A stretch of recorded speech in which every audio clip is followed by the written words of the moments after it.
भगवान की कथा को श्रवण करना यह बहुत बड़ी उपासना है, ये भगवान की बहुत बड़ी भक्ति है।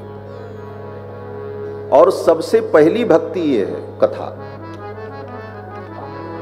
जब हिरण्यकश्यपु ने प्रहलाद जी से पूछा कि गुरुकुल में तुमने क्या पढ़ा, तो प्रहलाद जी ने कहा हमने 9 पाठ पढ़ लिया है। बोले 9 पाठ पढ़ लिया? बोले हाँ। बोले कौन कौन से पाठ पढ़ लिए? तो प्रहलाद जी ने कहा श्रवणम कीर्तनम विष्णु स्मरणम पाद सेवनम अर्चनम वंदनम दास्यम सख्यम आत्मनिवेदनम। ये 9 पाठ बताया, यही नवधा भक्ति है। प्रहलाद जी कहते हैं 9 पाठ हमने पढ़ लिया, और 9 संख्या पूर्ण संख्या होती है, अर्थात ये 9 पाठ जिसने अपने जीवन में पढ़ लिया उसने सब कुछ पढ़ लिया। और अगर ये 9 पाठ जीवन में व्यक्ति ने नहीं पढ़ा तो फिर कितना भी पढ़ ले, MA BA पास, लिए दिए साफ, सब साफ है, उसका कोई मतलब नहीं है। क्यों? संसार की ये जितनी विद्या है ये यहीं रह जाएगी। और आज जिसे लोग शिक्षा समझते हैं वो शिक्षा तो केवल धन कमाने की, उसका लोक परलोक से कोई लेना देना नहीं है। परलोक में तुमको नरक मिलेगा कि स्वर्ग मिलेगा कि मोक्ष मिलेगा, भगवान मिलेंगे, इससे कोई लेना देना नहीं आज की विद्या से है, जिस विद्या को लोग पढ़ते हैं। तो वो विद्या तो केवल लोक में तुम्हारा कल्याण करेगी, लेकिन वास्तविक विद्या तो यही है, विद्या सा या विमुक्त है। विद्या वो है जो हमें मुक्ति के मार्ग पर ले चले। तो नवधा भक्ति जो है वही वास्तविक विद्या और ज्ञान है। और उसमें भी सर्वप्रथम भक्ति क्या है? प्रहलाद जी कहते हैं श्रवणम। मैंने पहला पाठ ये पढ़ा है कि भगवान की कथा श्रवण करना चाहिए। ये कथा ही भगवान है, शब्द के रूप में भगवान ही हमारे हृदय में प्रवेश करते हैं। प्रविशति हृदय तेषाम भक्ति सूत्रोपनद्धा। भक्ति के सूत्र में नद्ध होकर भगवान ही कथा के माध्यम से हमारे हृदय में प्रवेश करते। और एक बात, इतने लोग यहां बैठे हैं, सब लोग ये जानते हैं कि राम जी भगवान हैं, कृष्ण भगवान हैं, ऐसी ऐसी लीलाएं की, उनका भजन करना चाहिए, उनकी भक्ति करनी चाहिए। राम जी बड़े दयालु हैं, भगवान कृष्ण बड़े कृपालु हैं। ये सब आपने कहाँ से जाना? भगवान का महत्व है, भगवान हैं, ये आप जाने कहाँ से?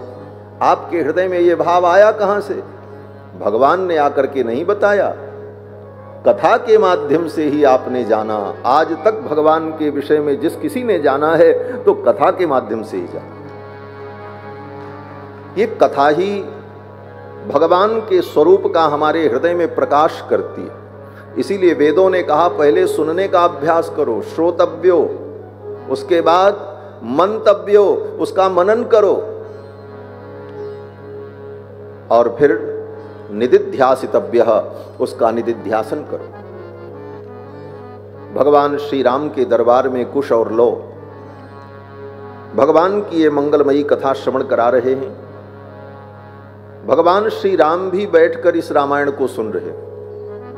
प्रथम दिन की कथा में मैंने निवेदन किया था, श्री वाल्मीकि रामायण की यही विशेषता है कि इस कथा को स्वयं राम जी ने सुना है। बोले राम जी तो पुरुषोत्तम है। उत्तम नायक जो होता है वो अपना चरित्र नहीं सुनता है। साहित्य के ग्रंथ में, 10 रूपक ग्रंथ में आचार्य कहते हैं कि उत्तम नायक वो होता है जो अपनी प्रशंसा और अपनी महिमा को न सुने। धीरोदात्त अभिकथन, धीर, धीर उदात्त, धीर उद्धत, ये सब नायक के भेद हैं। सर्वोत्तम नायक धीरोदात्त नायक होता है। और राम जी तो सर्वोत्तम नायक है। जय जय सुर नायक जन सुखदायक प्रणत पाल भगवंता। और ऐसे धीरोदात्त नायक राम जी बैठकर अपनी कथा सुन रहे हैं। आत्म प्रशंसा, आत्मश्लाघा, कहते नहीं, राम जी धीरोदात्त नायक हैं, अपना चरित्र तो वो सुन नहीं सकते। बोले तो रामायण सुनी है उन्होंने, लोकुश ने सुनाया। तो महर्षि वाल्मीकि इसका समाधान करते हैं कि ये रामायण राम जी का चरित्र नहीं है। बोले तब? बोले ये श्री जानकी जी का पावन मंगलमय चरित्र है। कृत्स्नम रामायणम काव्यम सीतायाश्चरितम महत। ये रामायण महाकाव्य सीता जी का महान चरित्र है। बोले चर्चा तो राम जी की भी आती है बीच में। बोले मजबूरी है, हमारी किशोरी जी के आगे पीछे राम जी घूमते रहते हैं तो उनका भी वर्णन करना ही पड़ेगा, कहां छोड़ दें उनको राम जी। लेकिन चरित्र तो ये किशोरी जी का है। सीतायाश्चरितम महत। आज लोग कहते हैं कि समाज में नारी को बराबर का अधिकार नहीं दिया गया, लेकिन हमारे सनातन धर्म का प्रथम काव्य, इस सृष्टि का प्रथम काव्य जो लिखा गया रामायण, उसके मूल में एक महान नारी भगवती सीता हैं। नारीणाम उत्तमा बधू, जो नारियों में सर्वोत्तम हैं। और महर्षि वाल्मीकि कहते हैं ये तो सीता का चरित्र है। सीतायाश्चरितम महत्। किसी ने कहा सीता जी का महान चरित्र है तो इसका नाम वाल्मीकि जी ने सीतायन क्यों नहीं रखा, रामायण क्यों रखा? कह देते सीतायन, रामायण क्यों रखा? तो कहते रामायण का मतलब रामस्य अयनम रामायणम, जो राम जी का घर है। राम जी कहाँ रहते हैं? बोले सीता जी के चरित्र में ही राम जी विराजमान हैं, सीता जी के चरित्र में ही राम की प्रतिष्ठा है, इसीलिए कहा रामायण, इसका नाम रामायण रखा। सीता जी के इस पावन चरित्र में ही राम जी का निवास है। कल के प्रसंग में आप सभी लोगों ने श्रवण किया कि श्री दशरथ जी महाराज ने राम जी को युवराज पद पर अभिषिक्त करने की घोषणा की। प्रजा के लोगों ने मुक्त कंठ से समर्थन किया और सब ने कहा कि इक्षामो हि महाबाहुम रघुवीरम महाबलम गजेन महतायांतम रामम छत्रावृताननम।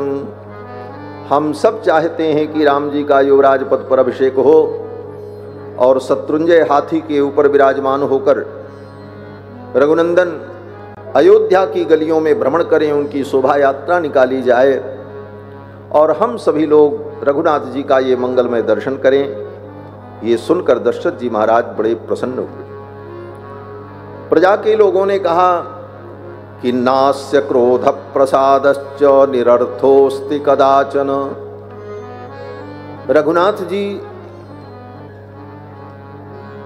इसलिए राजा बनने के योग्य हैं कि इनका क्रोध और इनकी कृपा कभी निरर्थक नहीं होती। कल मैंने निवेदन किया था कि परमात्मा के जो लक्षण शास्त्र में कहे गए अनेक प्रकार से, एक लक्षण ये कहा गया जन्माद्यस्य यतः, वेदांत में, जिससे संपूर्ण सृष्टि उत्पन्न होती है, जिसके द्वारा पालित होती है और जिसमें लय को प्राप्त हो जाती है, वो भगवान।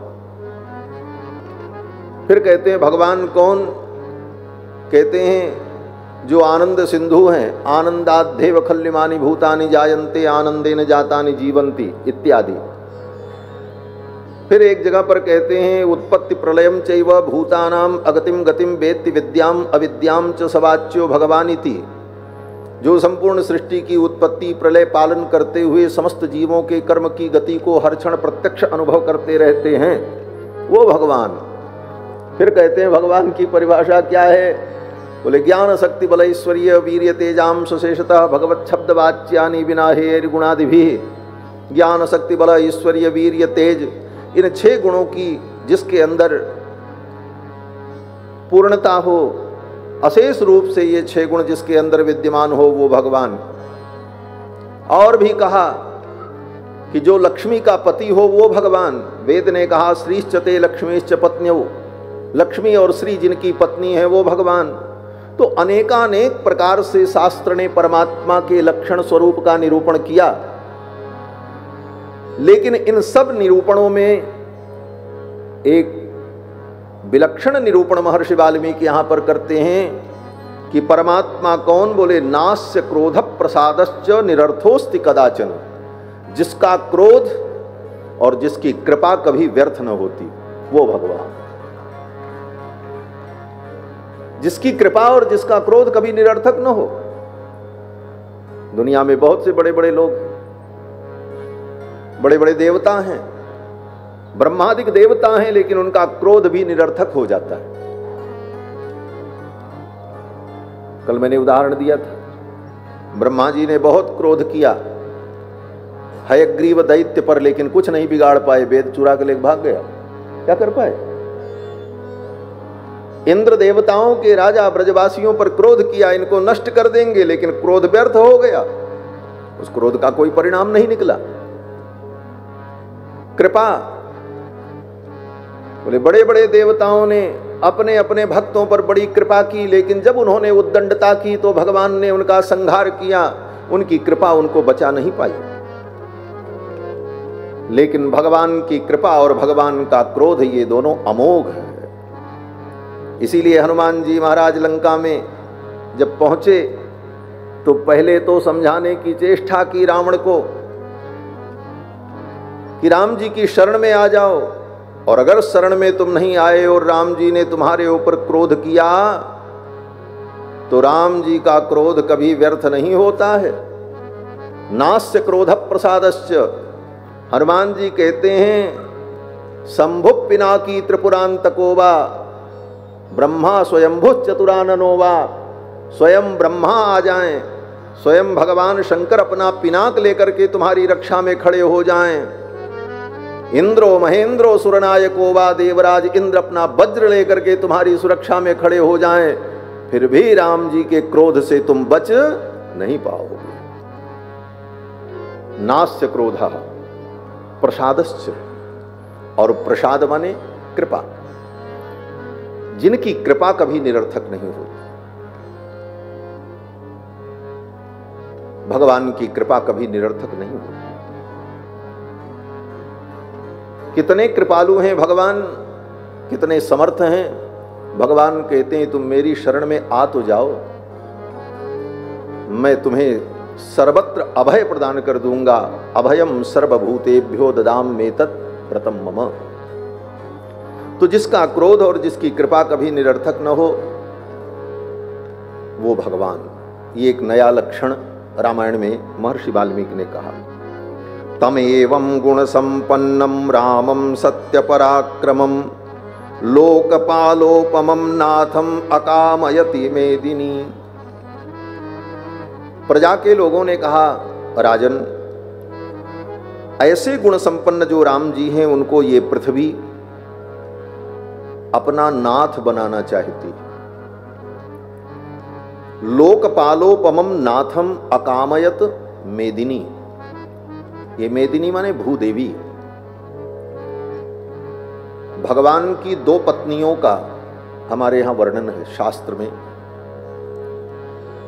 श्रीश्चते लक्ष्मीश्च पत्न्यौ, श्रीदेवी और भूदेवी। कृष्णावतार में वही श्रीदेवी भूदेवी रुक्मिणी और सत्यभामा है। रुक्मिणी सत्यभामाभ्याम सहितम कृष्णमाश्रय। तो रामावतार में दोनों कहां हैं? बोले रामावतार में श्री जी तो सीता जी के रूप में, और भूदेवी, बोले भूदेवी भूदेवी। तो जब दोनों भगवान को अपना नाथ और स्वामी के रूप में प्राप्त कर लें तभी भगवान का ईश्वरत्व ख्यापित होगा।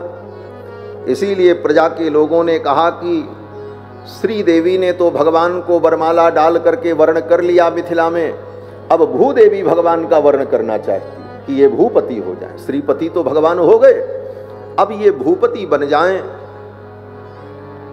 लोकपालोपमं नाथम अकामयति मेदिनी। ये मेदिनी उनको अपना नाथ बनाना चाहती है, वर्ण करना चाहती। तो रामावतार में श्री जी तो प्रत्यक्ष सीता जी के रूप में हैं, और भूदेवी बोले संपूर्ण पृथ्वी पर राम जी का शासन भूदेवी धरती के रूप में थीं। और भगवान श्री राम जब अपनी लीला का संवरण करके अपने निज धाम जाने लगे, तो रामायण में वर्णन है उत्तरकांड में कि भगवान की दोनों पत्नियां श्री देवी भूदेवी भगवान के अगल बगल प्रकट हो गई, और भगवान दिव्य नारायण के रूप में अपने परिकरों के सहित दर्शन देने लगे। और तब भगवान अपने निज धाम पधारते हैं। तो भगवान की दो पत्नियां श्री देवी भूदेवी, श्री देवी ने सीता जी के रूप में भगवान का वर्ण कर लिया, अब भूदेवी भगवान का वर्ण करना चाहती। प्रजा के लोगों ने कहा, हे भगवान, स्त्रियो वृद्धास्तरुण्यश्च सायं प्रातः समाहिताः सर्वा देवान् नमस्यन्ति रामस्यार्थे मनस्विनः। प्रजा के लोगों ने कहा, महाराज, अयोध्या के जितने लोग हैं, वृद्ध बालक, सब सायंकाल प्रातःकाल अपने कुल देवता का पूजन करने के बाद अपने कुल देवता से यही मांगते हैं। क्या मांगते हैं? बोले यही मांगते हैं कि हमारे राम जी राजा बन जाएं, इनका राज्याभिषेक हो जाए, हम लोग इस राज्याभिषेक का दर्शन कर लें। इतना प्रेम अयोध्या की प्रजा रघुनंदन से करती। ये सब सुनकर दशरथ जी महाराज बड़े प्रसन्न हुए और कहा, कल ही पुष्य नक्षत्र में राम जी का राज्याभिषेक हो जाएगा। चैत्र श्रीमय श्रीमान अयम मासः पुण्यः पुष्पित काननः। ये चैत्र का महीना और कल पुष्य नक्षत्र, दसवीं तिथि, यौवराज्याय रामस्य सर्वमेवोपकल्पिताम।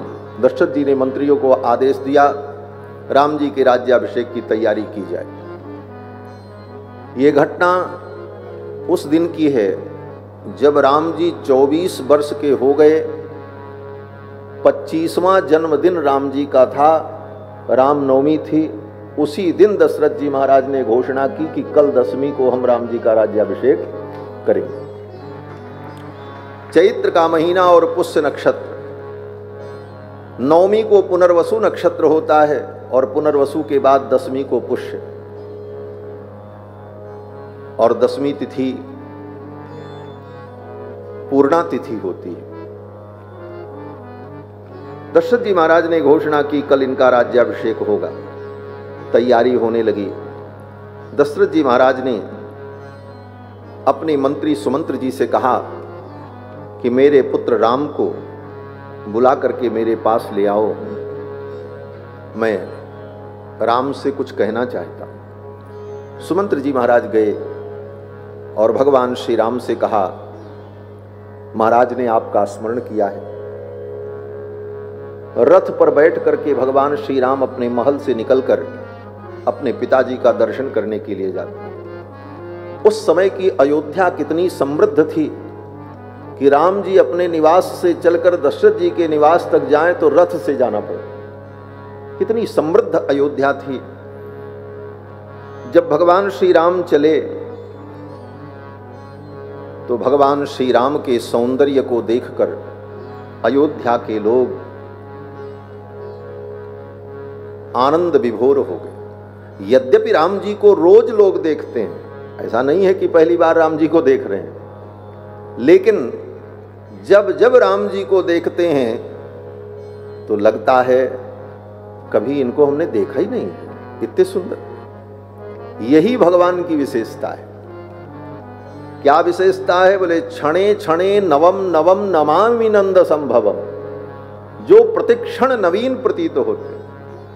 हम आप किसी से मिलें, 2 घंटे बाद फिर मिले तो लगेगा अरे इन्हीं से तो मिले थे।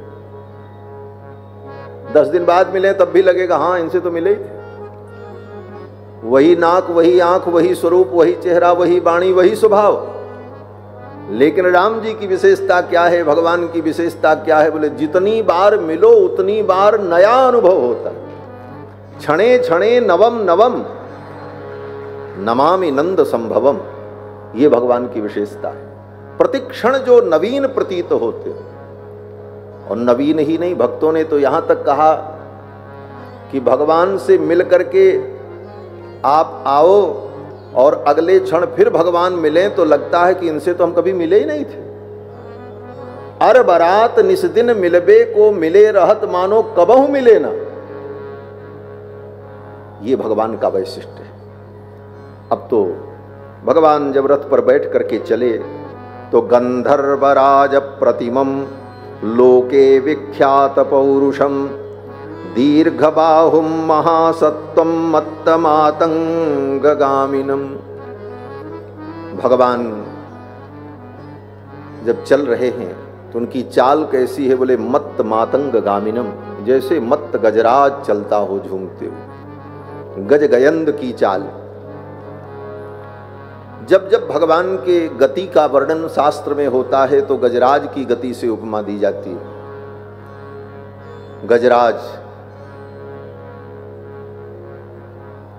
गजराज की एक विशेषता होती है, जब हाथी चलता है तो लोग उसको कुछ न कुछ भेंट करते हैं, कोई दक्षिणा देता है, कोई फल देता है। तो खाने पीने की कोई वस्तु दे तो हाथी उसे खा लेता है, लेकिन सोना चांदी रुपया पैसा दे तो हाथी क्या करता, बोले सूंड उठा करके अपने महावत को दे देते, वो नहीं रखता। यही स्वभाव भगवान का है। भगवान को कोई भोग लगाए, प्रसाद निवेदन करे, भगवान ग्रहण करते हैं, और सोना चांदी वस्तु भेंट करे तो भगवान कहते हैं जो हमारी सेवा कर रहा है वो ले जाए। इसीलिए जो भगवान की सेवा करते हैं उनको मिलता। लोग कहते हैं महाराज भगवान को तो जरूरत ही नहीं है, ये तो सब पंडा पुरोहित ले लेते हैं। बोले उन्हीं के लिए भगवान को जरूरत है, भगवान को क्या जरूरत है। जैसे हाथी स्वयं सोना चांदी रुपए पैसे नहीं रखता है, वो उठा करके अपने सेवा करने वाले को दे देता है, उसी प्रकार भगवान भी अपने अर्चक पुजारी सेवकों को दे देते हैं, आनंद करो। भगवान तो राजाधिराज है। मत्त मातंगगामिनम। भगवान जब चले तो महर्षि वाल्मीकि यहाँ पर एक श्लोक में भगवान के अद्भुत सौंदर्य का वर्णन करते हैं। कहते चंद्रकांताननम रामम अतीव प्रिय दर्शनम रूपौदार्य गुणैः पुंसाम दिष्ट चित्तापहारिणम। ये श्रीमद् वाल्मीकि रामायण का श्लोक बड़ा प्रसिद्ध है और हमारे पूर्वाचार्यों ने और रसिक संतों ने इस श्लोक का खूब आनंद अनुभव किया है। क्या भाव है इसका? कहते चंद्रकांताननम रामम। राम जी के मुखमंडल की कांति चंद्रमा के समान है। चंद्रकांताननम रामम। यद्यपि चंद्रमा भगवान के सामने तुच्छ है, चंद्रमा की क्या सुंदरता। चंद्रमा की तो बात छोड़ दो, करोड़ों करोड़ों कामदेव की सुंदरता भी जिनके सामने तुच्छ है। कोटि कोटि कंदर्प दर्प दलन पटियान, ऐसे भगवान के लिए चंद्रमा की उपमा महर्षि वाल्मीकि की मजबूरी है। क्यों मजबूरी है? कहां से उपमा ले आऊं? भगवान से बड़ा कोई है नहीं। और जब भी उपमा दी जाती है संसार में तो किसी के सुंदरता की, किसी के गुण की उपमा दी जाती है तो उससे श्रेष्ठ कोई उपमेय होता है, उपमान होता है, तब उसके आधार पर उसकी उपमा दी जाती है और उसे बताया जाता है। अब भगवान से श्रेष्ठ बड़ा और सुंदर तो कोई है नहीं, तो कहां से वाल्मीकि जी उपमा ले आएंगे? इसलिए मजबूरी है ये कहना चंद्रकांताननम रामम। चंद्रमा के कांति के समान जिनके मुख की कांति है। अतीव प्रिय दर्शनम, और राम जी का दर्शन अत्यंत प्रिय है। रूपौदार्य गुणैः पुंसाम दृष्ट चित्तापहारिणम। राम जी की सुंदरता कैसी है? बोले देखने वाले की दृष्टि और चित्त दोनों राम जी में अटक जाता है। दृष्टि चित्तापहारिणम। जो राम जी को देखा उसकी दृष्टि राम जी में अटक गई और उसका चित्त भी राम जी में अटक गई। लेकिन यहां पर एक बड़ी अद्भुत बात कहते हैं, पुंसाम चंद्रकांताननम रामम अतीव प्रिय दर्शनम रूपौदार्य गुणैः पुंसाम। पुरुषों के चित्त को भी दृष्टि चित्तापहारिणम, भगवान उनकी दृष्टि और चित्त का हरण कर लेते हैं। ये सौंदर्य की पराकाष्ठा है।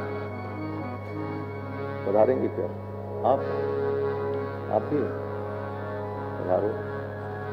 श्री सीतारामचंद्र भगवान की जय।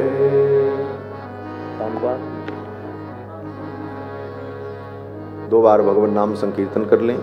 सीताराम सीताराम सीताराम जय सीताराम सीताराम सीताराम सीताराम जय सीताराम सीताराम सीताराम सीताराम जय सीताराम सीताराम सीताराम सीताराम जय सीताराम सीताराम सीताराम सीताराम जय सीताराम सीताराम सीताराम सीताराम जय सीताराम सीताराम सीताराम सीताराम जय सीताराम सीताराम सीताराम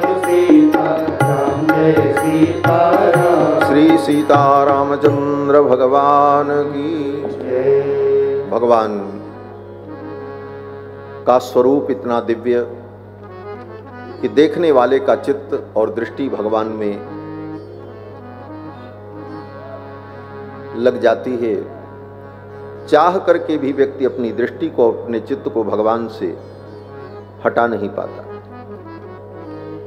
भगवान श्री राम रथ पर बैठ करके चले, फिर रथ से उतरकर पिताजी के महल में गए और जाकर के पिताजी को प्रणाम किया। नामं स्वं श्रावयन् रामो भवन्दे चरणौ पितुः। अपना नाम लेकर, हे राजन, हे पिता, यह राम आपके चरणों में प्रणाम करता है। प्रणाम करने की यही विधि है। अपना नाम और गोत्र बोलकर तब प्रणाम करना चाहिए। अमुख गोत्रोत्पन्नोहम, अमुख शर्माहम, अमुख बर्माहम, भो आचार्य, भो गुरो, भो पिता, त्वामहम अभिवादये। आपको हम प्रणाम करते हैं। यही प्रणाम की शास्त्र सम्मत विधि है। जब यज्ञोपवीत संस्कार होता है तो उस यज्ञोपवीत संस्कार में प्रणाम करने की विधि उस ब्रह्मचारी को सिखाई जाती है कि अब जीवन भर तुम अपने से श्रेष्ठ जनों को प्रणाम करना तो इसी प्रकार से प्रणाम करना। आज इन बातों को हम सब भूल चुके हैं। इन संस्कारों के पीछे कितना रहस्य है, सिद्धांत क्या है, मान्यताएं क्या हैं, उन सब को हम भुलाते चले जा रहे हैं। बस खाली इतना जान रहे हैं कि हम सनातनी हैं और केवल हल्ला मच रहा है।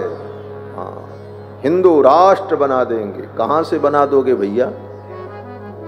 जब तुम्हें अपनी परंपराओं का ही ज्ञान नहीं होगा, अपने संस्कारों का ही ज्ञान नहीं होगा, वर्णाश्रम व्यवस्था, धर्म व्यवस्था, वैदिक परंपरा का ही ज्ञान नहीं होगा, तो तुम कौन सा हिंदू राष्ट्र बना दोगे? पहले तो लोगों को सच्चा हिंदू बना दो, ये सबसे बड़ी बात है। हम लोग सच्चे हिंदू बन जाएं तो अपने आप ये बना बनाया हिंदू राष्ट्र है, अलग से हिंदू राष्ट्र बनाने की कोई आवश्यकता नहीं पड़ेगी। मुझे लगता है हिंदू बनाने की आवश्यकता है, हिंदू राष्ट्र बनाने की आवश्यकता नहीं। आज हिंदू म्लेच्छ हो रहा है, हिंदू पतित हो रहा है, हिंदू अंतरजातीय विवाह करके अपनी धर्म मर्यादाओं का लोप कर रहा है, भक्षा भक्ष खा रहा है, मनमाना आचरण कर रहा है, और तुम हिंदू राष्ट्र बनाने का ढोंग कर रहे हो।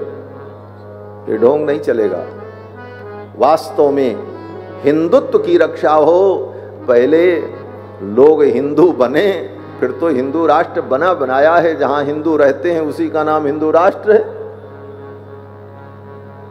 बंधुओं, हमारी जो परंपराएं हैं, जो वैदिक सिद्धांत है, वह सिद्धांत हमारे जीवन में उतरे और उन परंपराओं को हम बचाएं, अपने आप को हम शुद्ध रखें, हमारा आहार शुद्ध हो, हमारी रोटी और बेटी शुद्ध हो। आज इन्हीं दो चीजों पर प्रहार हो रहा है, रोटी और बेटी पर। विकास के नाम पर और आधुनिकता के नाम पर रोटी बेटी, इन दोनों की परंपराओं को हम भूलते चले जा रहे हैं। हमारी रोटी शुद्ध रहेगी और हमारी बेटी शुद्ध रहेगी तो हमारा सनातन धर्म भी सुरक्षित रहेगा। आज इसे समझने की आवश्यकता है। रही बात ये हिंदुत्व की, तो ये तो आज के समय में इसकी नई नई मनगढ़ंत परिभाषाएं बनती रहती हैं, लोग सुनते रहते हैं। और जनता, बोले जनता तो भोली भाली है, जनता को हर व्यक्ति अपने ढंग से समझा करके अपना अनुयायी बनाने का प्रयत्न करता रहता है। चाहे वो राजनेता हो, चाहे अभिनेता हो, किसी न किसी प्रकार से जनता को अपनी तरफ आकर्षित करके अपनी महिमा को बताने का ही प्रयत्न होता रहता है। वस्तुतः जनता का हित हो, जनता का कल्याण हो, लोग धर्म से जुड़ें और धर्म के पथ पर चलें, ये वास्तविक हिंदुत्व की प्रतिष्ठा होगी। और ऐसे हिंदुत्व की प्रतिष्ठा के लिए हमको, आपको, सबको प्रयत्न करना चाहिए।